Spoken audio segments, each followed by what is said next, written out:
하나님의 말씀은 로마서 1장 16절과 17절 두 절 말씀을 대독해 드리겠습니다. 내가 복음을 부끄러워하지 아니하노니 이 복음은 모든 믿는 자에게 구원을 주시는 하나님의 능력이 됨이라. 첫째는 유대인에게요 또한 헬라인에게로다. 복음에는 하나님의 의가 나타나서 믿음으로 믿음에 이르게 하나니 기록된 바 오직 의인은 믿음으로 말미암아 살리라 함과 같으니라. 아멘. 17절 16절 17절 두 절 말씀을 대독해 드렸습니다. 10월 31일은 루터가 종교 개혁을 한 날입니다. 1517년 10월 31일에 시작을 했으니까 이제 아마 횟수로 500년이 넘었죠. 501년 되는 종교 개혁일입니다. 이 마르틴 루터는 1483년 10월 10일 아이슬레벤에서 시골 광부의 아들로 태어나서 1546년 2월 18일 63세로 세상을 떠났습니다. 그 스라에 4 자녀를 두었습니다. 그가 성장해서 어렸을 때는 그 시골에서 학교를 다녔지만은 명성 높은 에르푸르트 대학에서 수학을 했고 철학 박사 학위를 1505년에 받았습니다. 오늘은 이 루터의 종교 개혁에 대해서 그 개괄적으로 말씀드리려고 합니다. 우리 성도들이 종교개혁 얘기는 많이 듣는데 실제적으로 잘 모르는 것 같습니다. 그래서 제 말씀을 이 종교개혁에 대한 말씀을 좀 드리려고 합니다.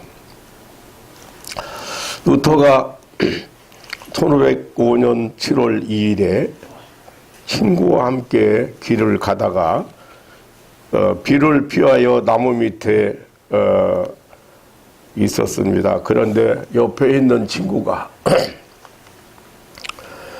낙뢰를 맞아서 죽는 것을 보고 충격을 받아서 어거스틴 수도원에 들어가서 수도사가 되었고, 그리고 1507년에 신부가 되었습니다. 1510년에서 10년 11월부터 1511년 4월까지 그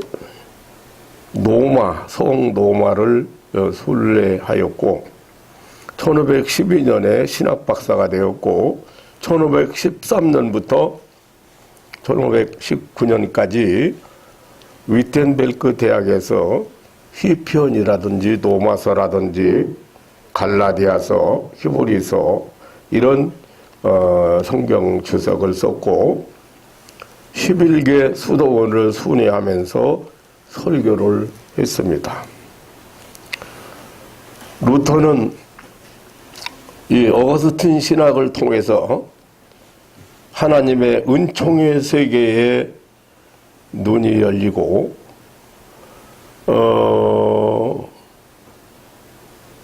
그래서 내가 하나님을 위해서 무엇을 하는가가 문제가 아니라 내가 하나님 앞에서 무엇이 됐느냐의 문제가 더 중요하다고 깨닫고, 그 후 그는 하나님은 율법만 행사하시는 공의의 하나님만이 아니시고 독생자 예수 그리스도의 사죄, 다시 말하면 구속의 복음을 믿는 자는 용서해 주시는 하나님이심을 깨닫게 되었습니다. 루터는 오늘 복록해드린 로마서 1장 17절 복음에는 하나님의 의가 나타나서 믿음으로 믿음에 이르게 하나니 기록된 바 오직 의인은 믿음으로 말미암아 살리라는 이 말씀을 통해서 이 개혁자의 부름을 이 말씀을 통해서 이 개혁자로서 하나님께 쓰임받게 되었습니다. 루터가 그 노마를 순례하는 중에 거룩한 빌라도의 사닥다리 계단 이 층계가 있습니다. 그 층계를 무릎으로 이렇게 걸어 올라가요. 무릎으로 올라가요. 올라가면서 한 계단 올라갈 때마다 내 죄가 사해진다고 생각하고 사람들이 그 고통을 참으면서 그 계단을 올라갑니다. 그런데 그 계단을 올라가던 중에 이 로마서 1장 17절의 말씀이 번개처럼 떠올랐어요. 아니 이렇게 한다고 죄가 이게 없어질 수 있나? 그래서 벌떡 일어나가지고 그 무릎으로 기어오르던 계단을 걸어 내려왔습니다. 그 후 4년이 지나 1515년 11월 이 위텐베르크 대학에서 로마서 강의를 준비하던 중에 이 성경 말씀이 이 말씀의 뜻을 올바로 깨닫게 되었다고 합니다. 그러니까 루터가 말하기를 나는 로마서를 이해하려고 참으로 갈망을 했다. 그런데 하나님의 의라는 표현만은 도무지 이해할 수가 없었다. 나는 그것이 하나님께서 의로우시고 불의한 자들을 그 심판하심에 있어서 의로우시다는 그런 의로우시다라는 의미인 줄로 생각했다. 그런데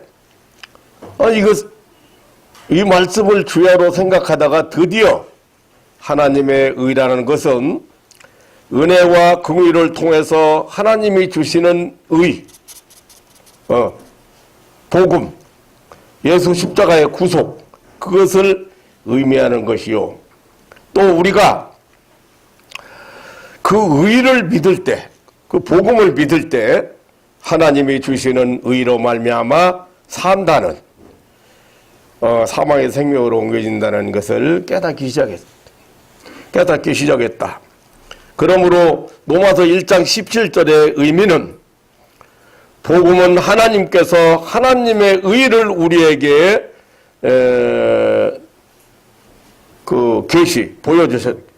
알게 하셨다고 말합니다.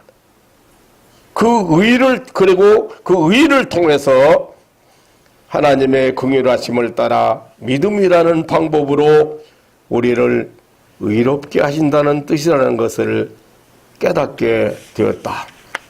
그 후로 나는 다시 태어나는 느낌을 받았으며 크게 열려진 문을 통해서 바로 천국으로 들어간 듯 했다고 했습니다.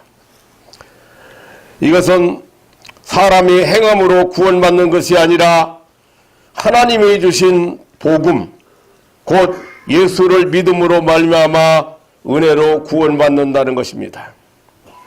루터는 이 사실을 위텐베르크의 어거스틴 수도원 탑안에서 발견했다고 했습니다. 루터는 그 후 1521년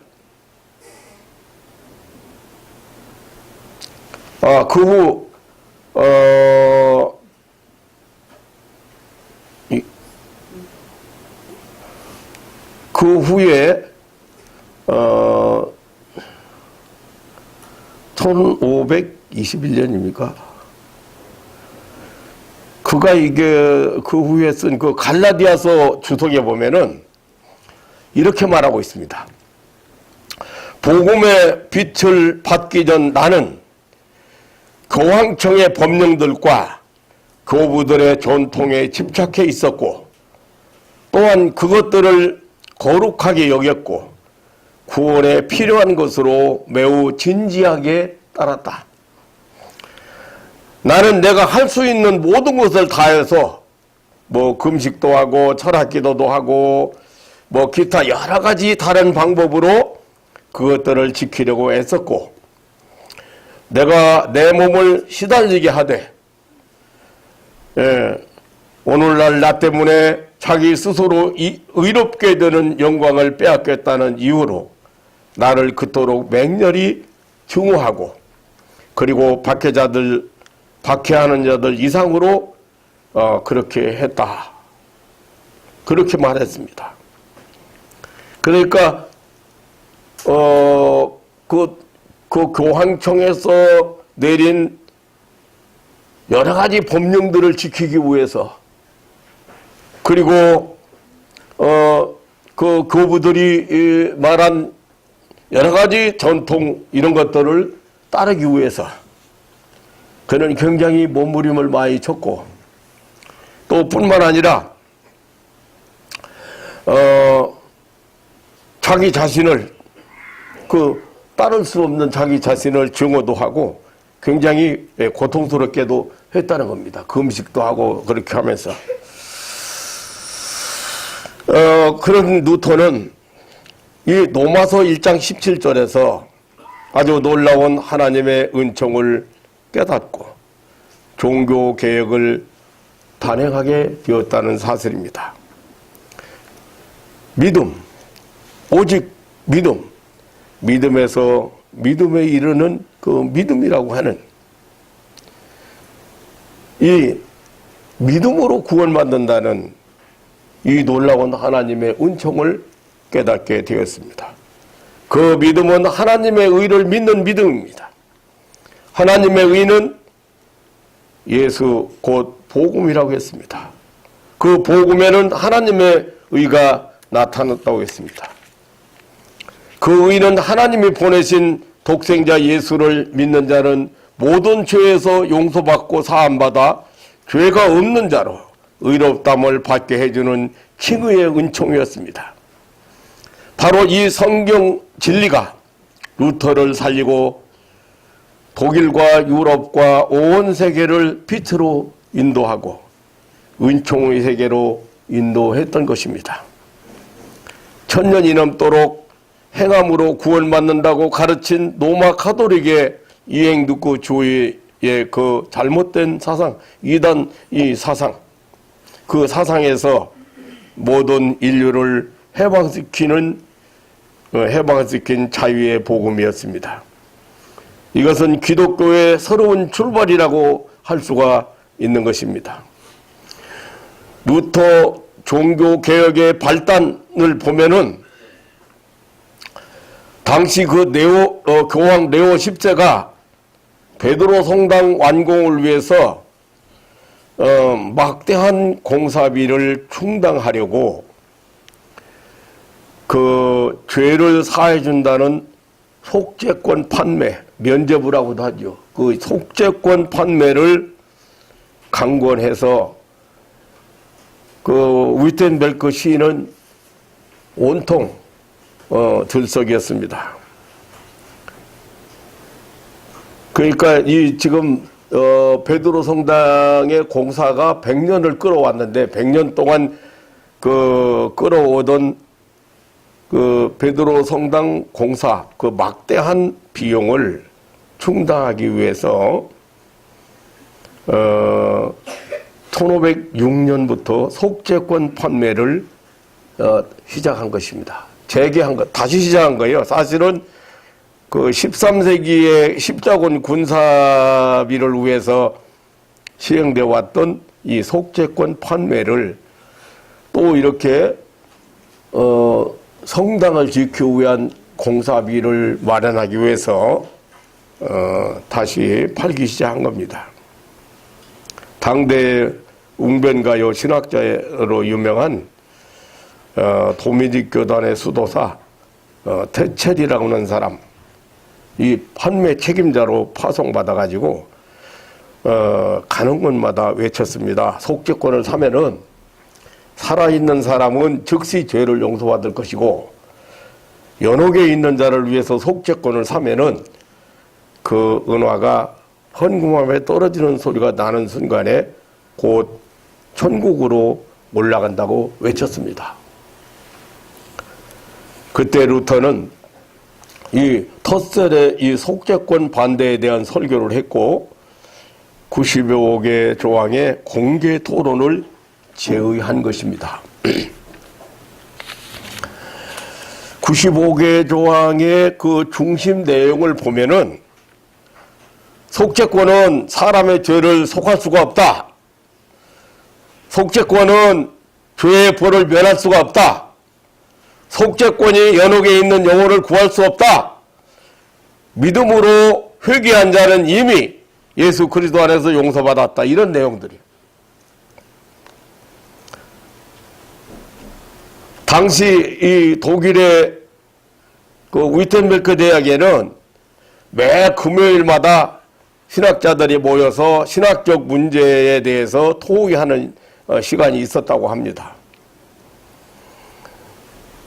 그런데 1517년 10월 31일 12시경에 이 위텐베르크 그 당시 그 대학 부속 예배당으로 사용하던 그 교회 정문 게시판에 95개 조항의 의제를 내걸은 것으로 이 종교 개혁을 시작한 것입니다.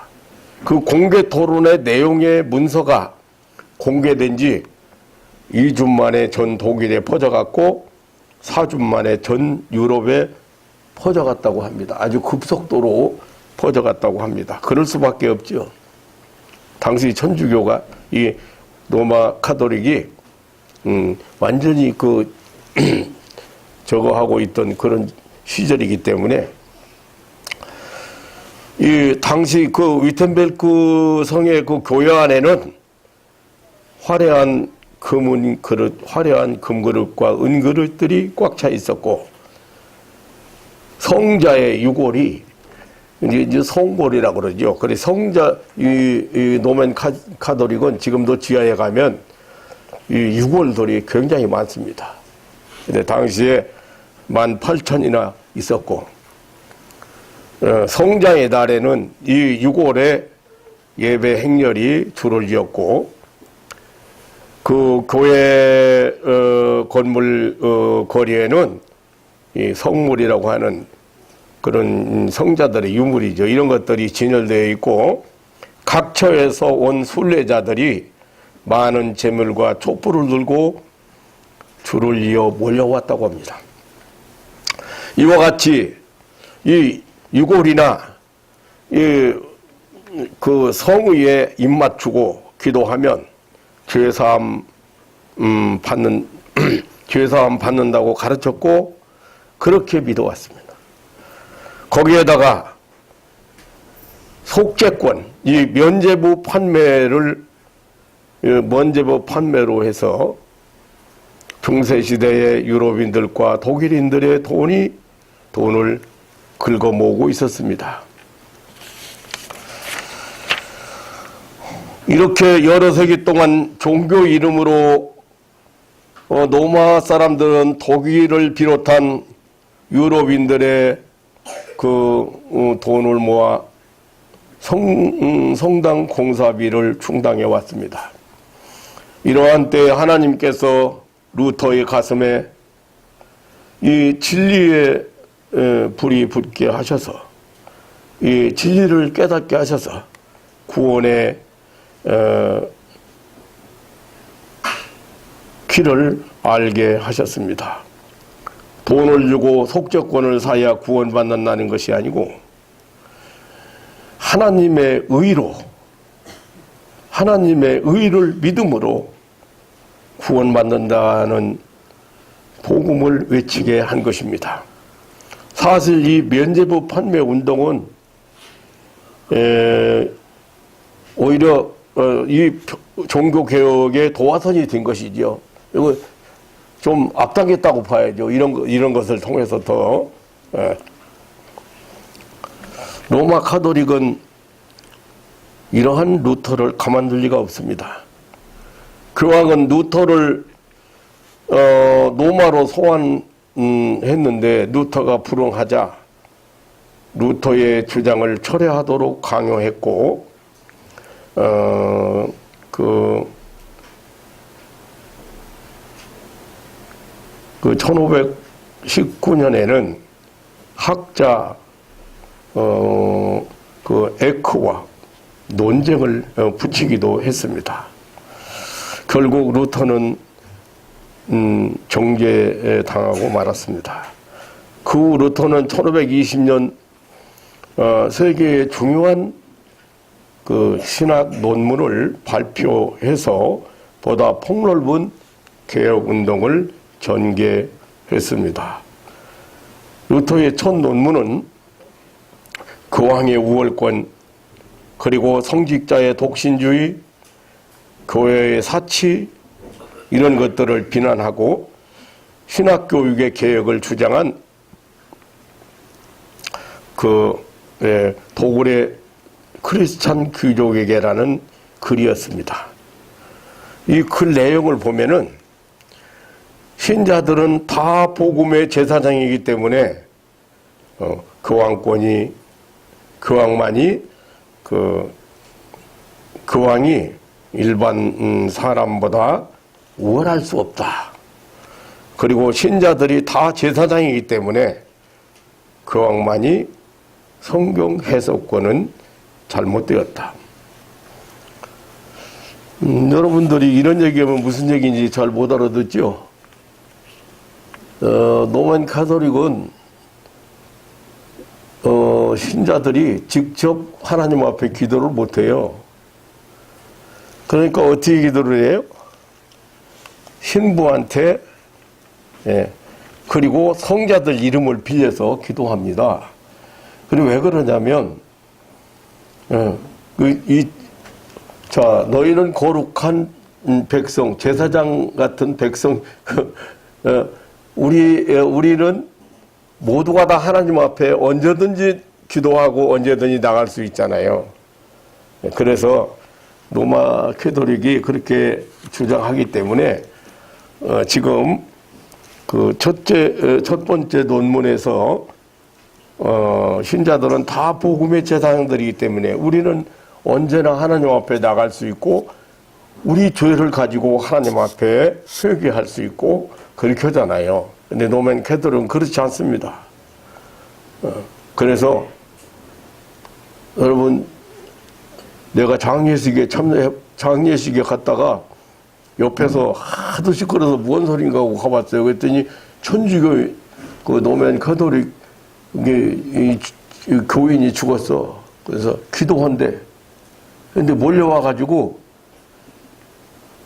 몇십 명이 몰려와가지고 그 교구 사람들이 몰려와가지고 기도를 한다는데 무슨 기도를 하나 들어봤더니 다른 거 아니에요. 마리아서부터 시작해가지고 모두 유명한 그 성인들을 다 불러. 이렇게 성 마리아여 빌어주소서, 성 베드로여 빌어주소서, 성 요한이여 빌어주소서. 언제 끝나라 했어? 1시간 반을 해. 빌어달라고. 뭘 빌어달라고? 이 사람 영혼을 천국으로 가게 빌어달라고. 그러니까 지금 그 안에서 지금 성경을 올바로 깨닫고 나고 보니까 이게 그럼 거기 그 교황이 사형권까지 가지고 있어요. 그 당시에 왕들 목 자르고 사형하고. 그러니까 신자들은 다 복음의 제사들이기 때문에 교황이 일반 신자 사람보다 우월할 수 없다. 또 신자들이 다 제사장이기 때문에 교황만이 성경 해석권은 잘못되었다.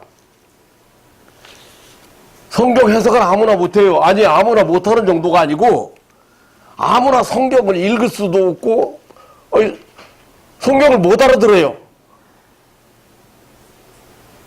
헬라어로,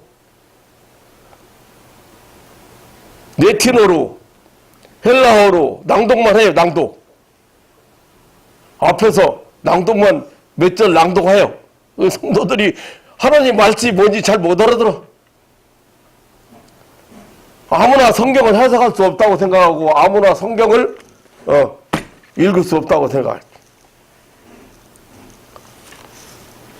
또 교황만이 교회의 소집권은 있을 수 없다고 하는 그런 내용으로 첫 번째 논문을 썼고, 두 번째는 교회의 바벨 포로라는 제목의 글이었는데, 그 내용은 참된 성례는 세례와 성찬뿐이다.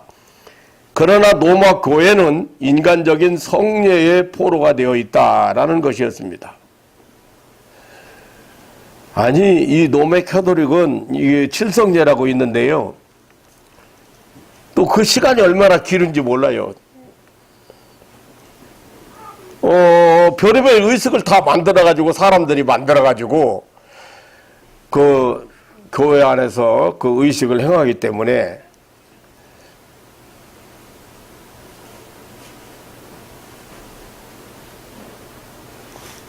심지어는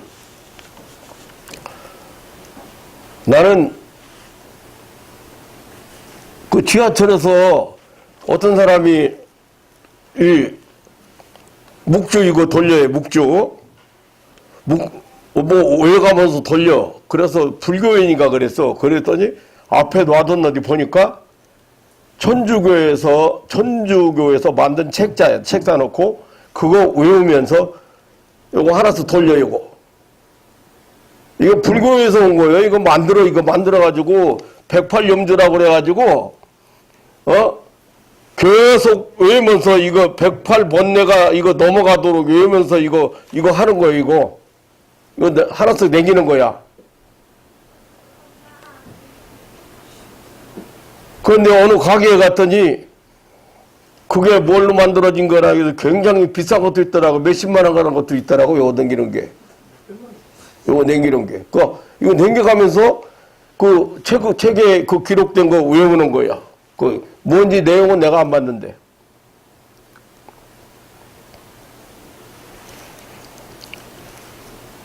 그러면 성찬식을 이제 매주 하잖아요. 매주 성찬식을 합니다. 근데 미사를 드리죠, 말하자면. 미사를 드리면서 성찬식을 하는데, 하고 입에다 이렇게 넣잖아요. 그 신부가. 포도즙이나 이걸 떡을 먹는데, 그게 예수님의 몸으로 화한다고는, 몸이 되고 피가 된다고는 화채설을 주장하는 거예요. 그래서 매주 거기 가서 그거 받아먹. 그 시간이 얼마나 길어. 그 사람들 다 해야 되니까.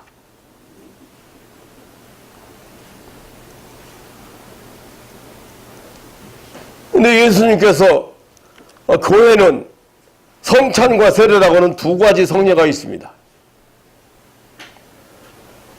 이 천주교는 이 예식이 성례라고 그래가지고 예식이 7성례가 있고 뭐 견진성사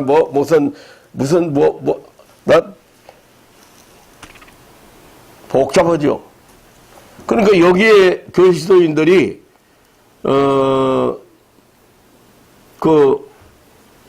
매여서 포로가 되어서 있다. 그 다음에 세 번째 논문은 그리스도인의 자유라는 제목의 글로서 누구든지 그리스도 안에 있으면 새로운 피조물로 의롭다함을 얻고 자유할 수 있다고 주장했습니다.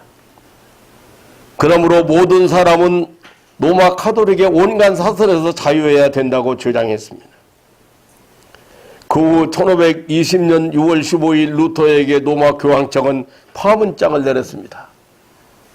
이제 루터는 신부가 아니고 이제 완전히 파문을 시킨 거죠. 네, 이 교황의 사절단이 이 위텐베르크에 와서 루터에게 파문장을 전달하자 학생들과 시민들이 보는 앞에서 이 파문장과 교회 법전 모두 함께 이게 불태워버렸어요. 이 파문장을 보내놓고 로마 교황청은 독일 국회에 압력을 넣어서 루터를 정죄하고 처형하도록 독촉을 했습니다. 1521년 독일은 브람스에서 국회를 소집하고 루터를 출두시켰습니다. 그 사람들이 이제 친구들이나 많은 사람들이 거기에 참석하지 못하도록 만류했는데 루터는 브람스의 그 성의 그 교화장이 다 대적일지라도 나는 가야 된다. 그리고 가서 주장을 굽힐 리가 없죠. 루터가 주장을 굽힐 리가 없잖아요. 그래서 루터는 자기의 주장을 취소하지 않았고 결국 이제 뭐 붙잡히면 죽게 행했는데 어떻게 해요? 그래서 그 프레드릭공이라고 하는 사람이 특별한 도움을 받아서 발트부르크에 은신하며 살아야 했습니다. 루터는 이 발트부르크 성에 머무는 동안에 신약 성경을 독일어로 번역을 해서 모든 신자들이 성경을 읽을 수 있고 진리를 알도록 하는 길을 열었습니다. 그러니까 대략적으로 제가 이렇게 말씀을 드리지만 얼마나 놀라운 일을 이렇게 루터가 해내는지 모릅니다. 그 후에 루터가 1522년에 이 위텐베르크에 다시 돌아와서 본격적인 그 개혁 운동에 착수해서 수많은 논문들 그리고 성경 주석, 설교문 이런 걸 쓰고 교리문답을 쓰고 그리고 담화문을 남겼습니다. 이것이 종교개혁의 전모입니다. 이게 원래 철학 박사 루터가 이제 신학 박사가 되고 그 수도원에 들어가서 어거스틴 수도원에 들어가서 신학 공부를 하고 신학 박사가 된 후에 그리고 신부가 된 후에 하나님의 진리의 말씀을 깨닫고 종교 개혁을 시작했던 것입니다. 우리는 그 루터의 종교 개혁에 대해서 대략적으로 살펴보았습니다. 여러분이 조금만 이해하셔도 됩니다. 종교개혁이라는 말을 많이 들었지만 잘 모르고 많은 사람들이 잘 모르고 있습니다. 사랑하는 성도 여러분, 금년으로 종교개혁 501주년을 맞게 되었습니다. 중세기 종교개혁은 결코 우연한 일이 아니었습니다. 역사상의 위대한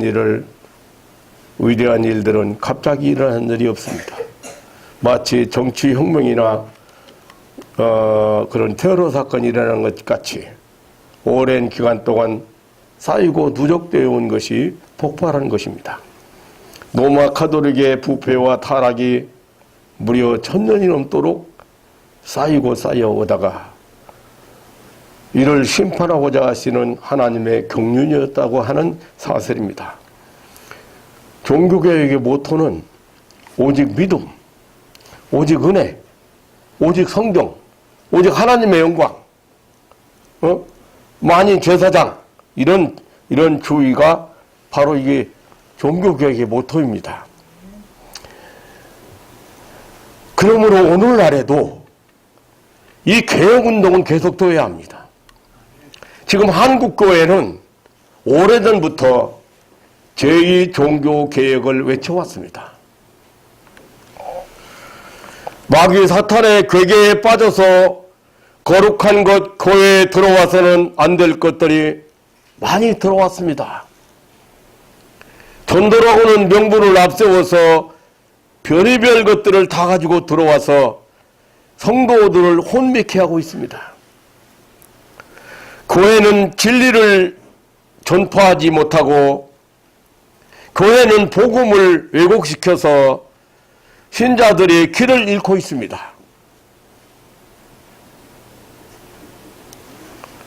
어느 교회 보니까요, 난 처음 들어본 헌금 묵투가 많아요. 월삭 헌금? 월삭이 뭐예요? 내가 그래서 물어봐서 월삭이 뭐냐고. 매월 첫날 드리는 헌금이래요.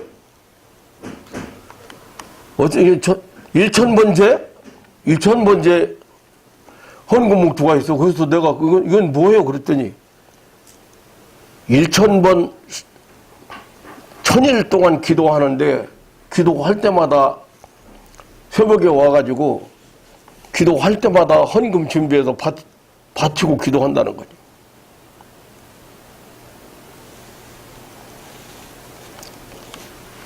뭐 서원 예물, 뭐 입학, 취직, 뭐 성업, 무슨 뭐 승진, 뭐 승진이라고 하니까 내 이름 나오네. 이런 걸 위해서 하나님 앞에 예물을 바쳐야 된다는 거지. 그리고 쫙 만들어놨어. 별의별 명목으로 교인들의 헌금을, 교인들의 주머니를, 교인들의 피를 별의별 방법을 통해서 긁어내고.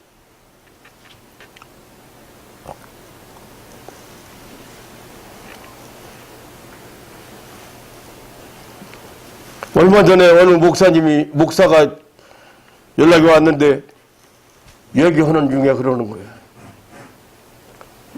거기 가까운데 그 교회 목사님, 그 목사님한테 좀 부탁을 해서 아들이 병원에 입원을 했는데 아들이 심각하다 이거지. 힘들다.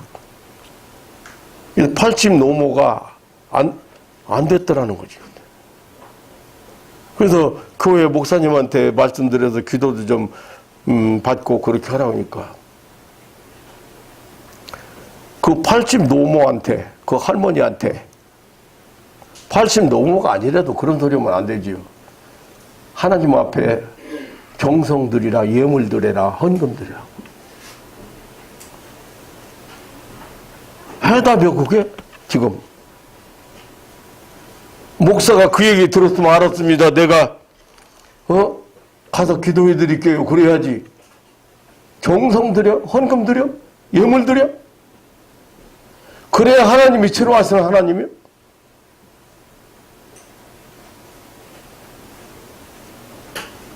현재 교회가 이 정도입니다. 지금.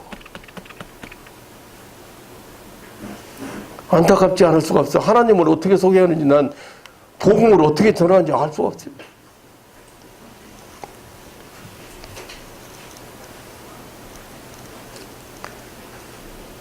이래저래 지금 교인들이 그 무거운 종교의 짐을 지고 힘겨워하고 있단 말이에요. 교회 가는 게 어깨가 무거워져 늘어져가지고 하고 있어. 교회에서 요구하는 거 하라는 거 해야 되는데 감당 안 되고 남들 따라갈 수도 없고.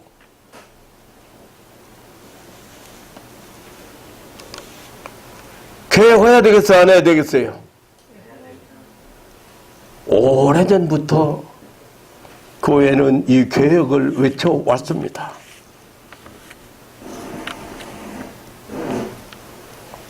진리에서 떠난 지 오래입니다. 복음을 전하지 못한 지가 오래입니다. 예수님께서 그토록 외치시며 제자들에게 분부하신 천국 전파하지 않습니다. 천국 복음을 전파하지 않습니다. 잘 먹고 잘 짜는 방법 가르치고 있습니다.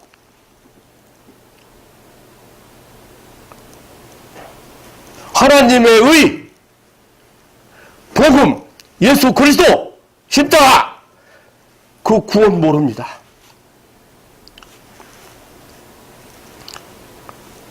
예수님께서 그토록 비중을 두신 치유사역, 귀신 쫓아내고 병든 자 고치는 사역을 하지 않는 것은 고사하고 반대하고 이단시에서 인간을 구원하여 자유케 하시는 성령을 회방하고 있습니다.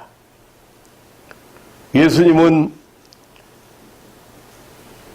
누가복음 13장에 보면 내가 오늘과 내일 내가 귀신을 쫓아내고 병을 낫게 하다가 제 3일에 완전해지리라.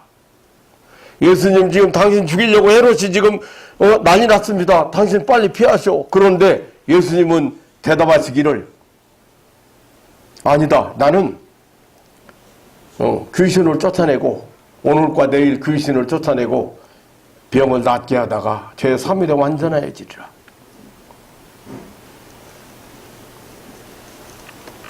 더 놀라운 것은 모든 종교에 다 구원이 있다고 하는 종교 다원주의, 모든 종교는 모두 하나라, 모두 하나가 될 수 있다고 하는 종교 일치주의,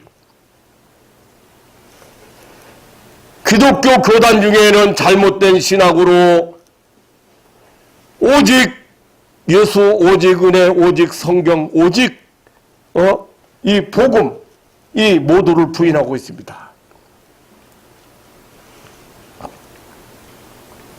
사랑하는 성도 여러분, 제2의 종교개혁을 외친 지는 벌써 오래입니다. 종교개혁가 파렐은 이런 말을 했습니다. 종교개혁자들이 로마 카톨릭을 비난하는 것은 잘못 살아가는 것에 대한 것이 아니라 잘못 믿고 있는 것에 대해서 했다고. 물론 파렐의 이 말은 로마 카톨릭의 부패한 생활을 지적하지 않은 것은 아닙니다. 저들의 부패는 잘못 믿는 교리 문제에서 비롯되었다고 하는 말입니다. 오늘 버젓이 우리나라에서 보수교단이라는 그 간판을 버젓이 내걸고 무당인지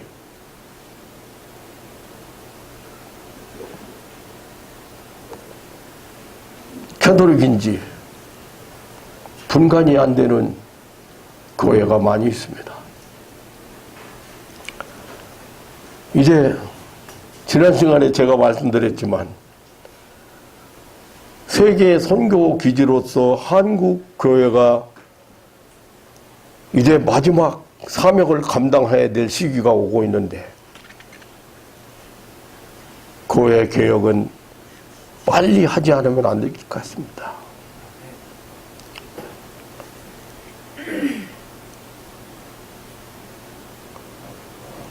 아마 세계적으로 이단 사이비가 제일 많이 나타난 곳이 우리 대한민국. 재림 예수가 제일 많이 나온 곳이 우리 대한민국입니다.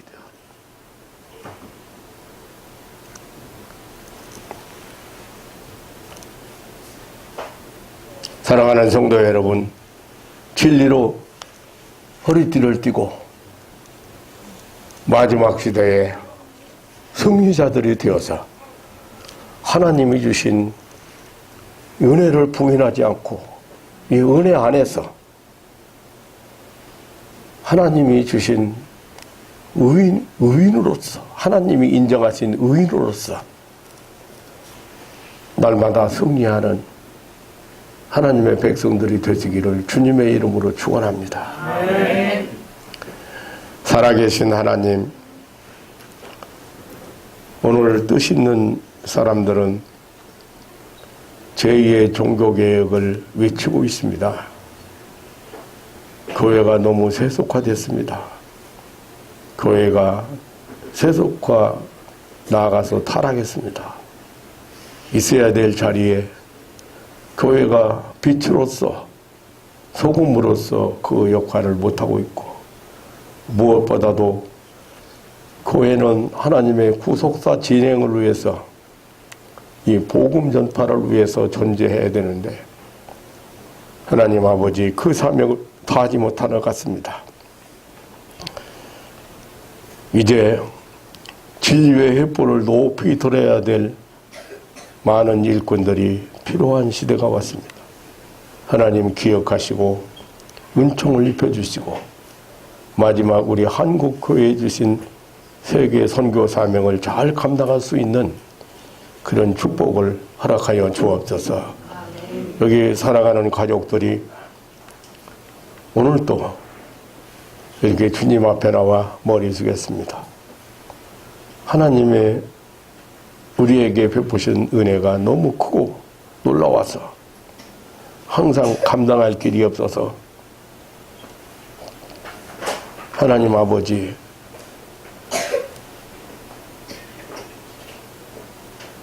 늘 감사하며 감격하며 하나님의 은혜의 세계를 마음껏 살아갈 수 있는 그런 믿음의 사람들 되게 하옵소서. 예수의 보혈의 피를 말합니다. 죄사함 받은 것 말합니다. 구원 받은 것 말합니다. 그러면서도 왜 그렇게 많은 무거운 짐들로 자유를 억압하고 평안을 빼앗기고 세상을 살아가는지 알 수가 없습니다. 하나님 아버지, 주님 오실 날이 가까운 이때에 살아가는 성도들이 주님 주신 은혜 안에서 날마다 주님이 주시는 평안 누리고 자유함을 누리고 그 삶을 펼쳐갈 수 있도록 사명을 다할 수 있도록 축복하여 주옵소서. 감사하오며 우리 구주 예수 그리스도 이름으로 기도하옵나이다. 아멘.